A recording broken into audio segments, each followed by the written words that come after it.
Salve, salve, CACDista! Chegou a hora de saber o que de mais importante aconteceu na semana entre os dias 14 e 21 de janeiro. Falaremos dos principais desdobramentos da crise da Ucrânia. O mais recente deles foi a reunião, agora nesta sexta-feira, entre os chanceleres de Rússia e Estados Unidos. E falaremos de China também. O país anunciou a celebração de um acordo estratégico com o Irã e também publicou os dados demográficos de 2021 que apresentam queda na taxa de natalidade pelo quinto ano consecutivo.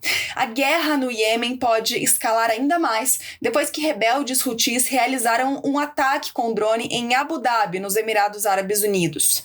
Nova liderança na União Europeia. Roberta Metsola, de Malta, foi eleita presidente do Parlamento Europeu. E tratamos também dos objetivos da visita oficial do presidente Jair Bolsonaro aos países vizinhos Suriname e Guiana. Tudo isso em detalhes você acompanha agora no nosso podcast. Começamos falando da crise da Ucrânia. Foram vários desdobramentos ao longo da semana. Na quarta, dia 24, um funcionário do Departamento de Estado americano afirmou à agência Reuters que os Estados Unidos aprovaram em dezembro um apoio de 200 milhões de dólares à Ucrânia para ações de defesa.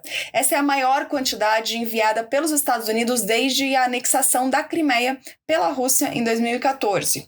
O aporte financeiro é visto como mais uma tentativa dos Estados Unidos de marcar posição no conflito envolvendo a Rússia e a OTAN. O governo em Moscou teme que a Aliança Militar Ocidental avance para ainda mais perto de suas fronteiras caso a Ucrânia venha a se juntar à OTAN. Hoje, a aliança já abriga os estados bálticos, que são Lituânia, Estônia e Letônia, entre outros países que foram alinhados já à União Soviética. Aliás, na quinta, dia 20, os Estados Unidos deram o seu aval aos pedidos desses países bálticos para enviar armas de fabricação americana para a Ucrânia. No mesmo dia, os Estados Unidos também anunciaram a imposição de sanções a 4 autoridades e ex-autoridades da Ucrânia acusadas de participarem de campanhas de desinformação da Rússia para desestabilizar o país. E do outro lado, a Rússia também está se preparando para uma eventual escalada de violência. A Rússia tem expandido operações militares na região. Nesta semana, o governo russo enviou soldados para Belarus para exercícios nas fronteiras com a Ucrânia e países da União Europeia. Também na quinta-feira, a Rússia anunciou que realizará exercícios com sua marinha em janeiro e fevereiro nos oceanos Atlântico, Ártico e Pacífico, além do mar Mediterrâneo. De acordo com o governo russo, os exercícios ocorrerão em águas e mares adjacentes ao território russo e em zonas de importância operacional nos oceanos do mundo. Moscou planeja ainda fazer manobras navais com o Irã e a China pelo Oceano Índico neste fim de semana. A crise com a Ucrânia começou depois que a Rússia enviou em dezembro 100 mil soldados para a fronteira com o país. Países ocidentais enxergam a ação como uma ameaça de invasão à Ucrânia que pode se concretizar nas próximas semanas. Em uma parte da fronteira, vale lembrar, em território ucraniano, na região de Donbass, atuam separatistas pró-Rússia. Moscou nega a intenção de invadir o país vizinho, mas tem usado a situação para tentar impedir o avanço da OTAN, travando a adesão da Ucrânia ao grupo. Pois bem, enquanto aparentemente o lado russo e o lado ocidental se preparam para um possível confronto militar, representantes da Rússia e dos Estados Unidos mais uma vez se reuniram para discutir a situação na Ucrânia. Nesta sexta-feira, dia 21, os responsáveis pela diplomacia dos dois países, Antony Blinken, dos Estados Unidos, e Sergei Lavrov, da Rússia, conversaram em Genebra, na Suíça. Após a reunião, as falas do chanceler do presidente Vladimir Putin em entrevista coletiva não fugiram do comum, do usual. Ele atacou a OTAN, negou as acusações de que a Rússia invadirá a Ucrânia e disse que o encontro desta sexta não foi o fim das negociações. Lavrov também afirmou que Blinken prometeu enviar respostas formais às demandas russas. Quais são elas? 1. A garantia de que antigas repúblicas soviéticas como Ucrânia, Geórgia ou Moldova não integrarão a OTAN. E 2. A retirada de tropas da OTAN de países ex-comunistas. Falamos agora de China. A primeira notícia é o acordo estratégico celebrado entre China e Irã para ampliar a cooperação econômica entre os dois países. O anúncio do acordo foi feito no sábado, dia 15. No comunicado, o chanceler chinês Wang Yi disse que o acordo irá aprofundar a cooperação sino-iraniana em áreas como energia, infraestrutura, agricultura, saúde e cultura, bem como cibersegurança e colaboração com outros países. A iniciativa tem como objetivo expandir a influência política e econômica da China sobre essa região, no momento em que Estados Unidos e Irã, vale lembrar, tentam resgatar o acordo nuclear de 2015. A China é a principal parceira comercial do Irã e era um de seus maiores compradores de petróleo até o então presidente dos Estados Unidos, Donald Trump, reimpor sanções ao Irã em 2018, quando os Estados Unidos abandonaram o acordo nuclear. Oficialmente, a China interrompeu a importação, mas analistas dizem que o petróleo iraniano continua entrando, mas com procedência oficial de outros países.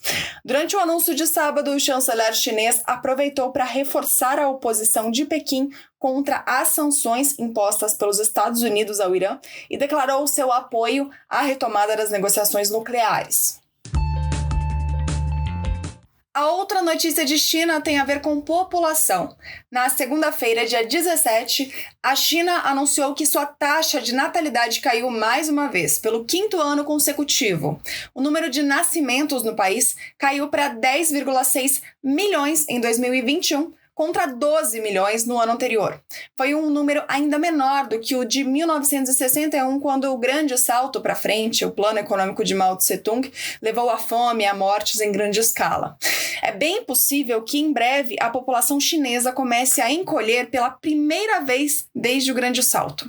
O número de mortes em 2021 ficou muito próximo da cifra de nascimentos. Alguns demógrafos acham que o pico demográfico já pode ter passado para a China. Mas vamos entender melhor quais podem ser as consequências dessa queda contínua da taxa de natalidade. Significa, antes de qualquer coisa, que o número de pessoas em idade economicamente ativa vai continuar a cair em proporção ao número crescente de pessoas muito idosas para trabalhar.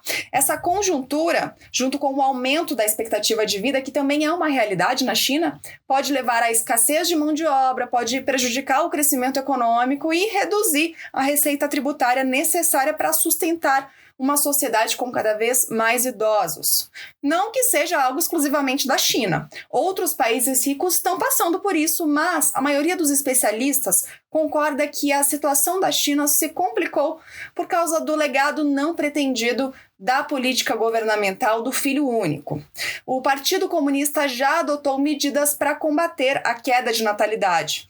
O partido relaxou essa política do filho único. Em 2016, começou a autorizar os casais a terem 2 filhos e, desde o ano passado, até 3 filhos.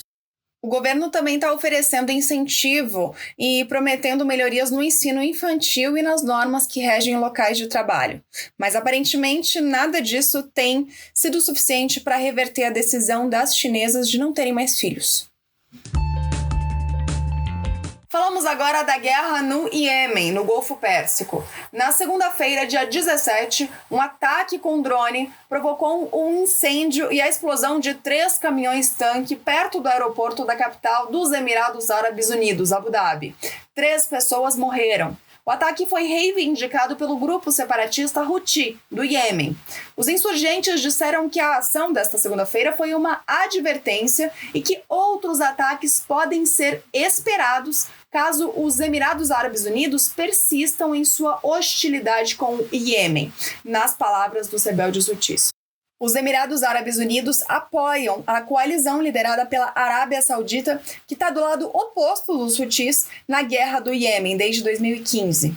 O Irã, que mantém relações difíceis com os Emirados Árabes, é o único país que apoia abertamente os rebeldes Houthis, mas nega a acusação de fornecimento de armas ao grupo. A guerra do Iêmen é vista como uma batalha por procuração entre a Arábia Saudita, que é muçulmana sunita, e o Irã, que é xiita. O Itamaraty publicou nota afirmando que o governo brasileiro condena veementemente os ataques ocorridos na segunda-feira. A nota reiterou que o Brasil repudia quaisquer violações do direito internacional, em especial atos que ameacem a segurança de populações civis. Também no texto, o governo brasileiro insta as partes envolvidas no conflito do Iêmen a evitar ações que possam levar a uma escalada de violência. No mesmo dia dos ataques, a Arábia Saudita afirmou que a aliança liderada pelo país realizou uma contraofensiva após o atentado, com ataques aéreos em Sanaa, a capital iemenita controlada pelos Houthis. O governo Houthi afirmou que os ataques da aliança liderada pela Arábia Saudita mataram 20 pessoas. Agora falamos de União Europeia. A eurodeputada de Malta, Roberta Metsola, foi eleita presidente do Parlamento Europeu para cumprir mandato até 2024. Representante da menor nação da União Europeia, Metsola se torna a terceira mulher a liderar a instituição e a mais jovem presidente do Parlamento Europeu. Ela completou 43 anos nesta terça-feira.